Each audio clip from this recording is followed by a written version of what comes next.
여기 참 이상한 소설이 있습니다. 이 소설은 현재 각 사이트 소설 부문 1위를 차지하고 있는 베스트셀러입니다. 주식 열풍으로 경제서적이 초강세였던 작년 한 해 동안 꿋꿋하게 잘 팔리는 책의 자리를 놓지 않았으며 2020년의 소설로 선정된 책. 근데 베스트셀러 독서평을 보면 호불호가 극명합니다. 좋았다는 의견도 많지만 리뷰가 좋아 구매했는데 공감하기 어려웠다. 어디선가 본 듯한 이야기가 나온다. 어린 학생용 책인 것 같다는 혹평들도 심심찮게 볼 수 있습니다. 그래서 이 책이 더 궁금해졌습니다. 달러구트 꿈백화점.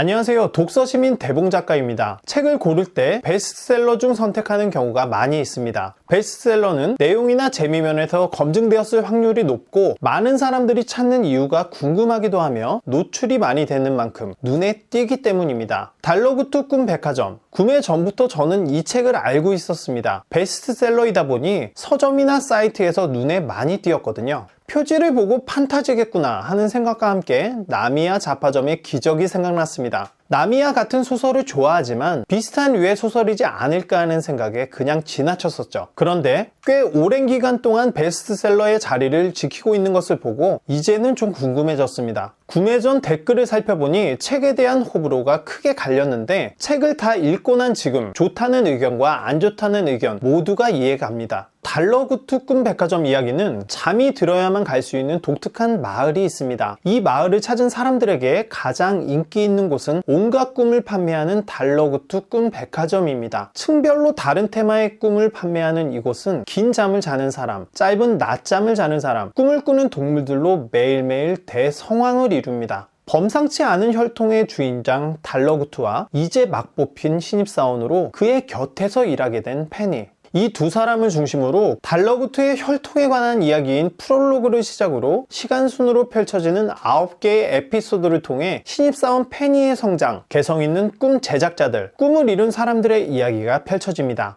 달러구트의 꿈백화점은 판타지 장르입니다. 상상의 세계죠. 동화 같은 분위기를 연출하다 보니 동화적 서술이나 화법이 쓰입니다. 좀 유치하거나 어린이들이 보는 책 같다는 느낌은 이런 부분에서 오는 게 아닐까 싶습니다. 또 일부 어린 친구들이 사용하는 문체를 사용하는 것도 그런 느낌을 더하기도 하고요. 근데 이건 그런 의도로 연출을 일부러 한 것이라고 봅니다. 동화나 만화처럼 보이려는. 만화를 극화해서 과장스럽고 손발이 오그라드는 드라마들이 있습니다. 특히 일본 드라마 중에 그런 것들이 많죠. 근데 이런 드라마를 보면서 왜 현실성이 없냐고 하는 사람은 없습니다. 그냥 그 맛에 보는 거예요. 주인공 페니를 봐도 그렇습니다. 전형적인 만화 속 주인공처럼 행동하고 사건들이 페니를 중심으로 벌어집니다. 어설픈 주인공이 하는 일은 뭐든 술술 풀리고 주변 사람들은 모두 주인공의 조력자가 됩니다. 주인공 중심으로 이야기를 풀어나가다 보니 이제 막 들어온 신입사원 주제에 회사의 회장격인 달러구트와 파트너처럼 일하고 꿈을 만드는 거물들과의 관계도 쉽게 형성됩니다. 순정 만화처럼 운명이 와서 어리버리 주인공에게 맞춰주는 분위기입니다. 이런 맛에 보는 장르적 특성을 받아들이지 못하면 공감이 어렵고 유치하게 느껴질 수 있죠. 그리고 무의식 중에 꿈 이야기가 소름 끼칠 만큼 신선한 주제라고 볼 수 없고 어리버리 신입사원의 성장기는 그동안 무수히 많이 쓰인 소재이며 앞으로도 엄청나게 나올 이야기입니다. 이 책이 맞지 않는다고 말씀하신 독서평이 어떤 느낌으로 말한 건지 이해가 가지만 이런 부분들이 이 소설의 단점이라고 생각하지는 않습니다. 그렇지만 저도 이 책이 굉장히 재미있고 인상적이었던 것은 아닙니다. 전 그냥 평범했어요.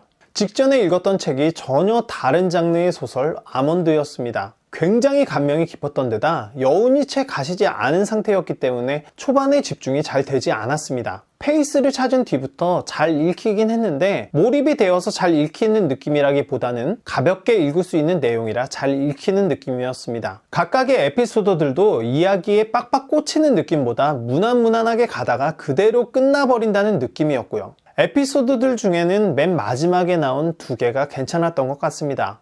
달러구트의 꿈백화점. 일부 의견처럼 읽다가 책장을 덮을 정도의 소설은 아닙니다. 읽다가 보면 어쨌든 잘 읽히고 원하는 꿈을 선택해서 꾼다라던가 스타 제작자, 산타클로스 같은 몇몇 장면들은 신선한 부분도 있긴 했어요. 근데 나미야 잡화점의 비밀과 같은 성인들의 동화라고 하기엔 장르적 특성 감안한다고 해도 좀 어린 느낌이 들었고 읽으며 걸리는 매끄럽지 않은 문장들도 좀 있었던 것 같습니다. 무엇보다 아주 재밌거나 인상적이진 않았습니다. 제 취향의 문제일 수도 있는데 한 해를 대표하는 소설이라고 하기엔 좀 부족하지 않나 싶습니다. 제 달러구 뚜껑 백화점 독후감은 여기까지입니다. 댓글로 여러분의 의견 남겨주세요. 재미있게 토론하고 싶습니다. 지금까지 시청해주셔서 감사드리고 저는 독서시민 대봉작가였습니다.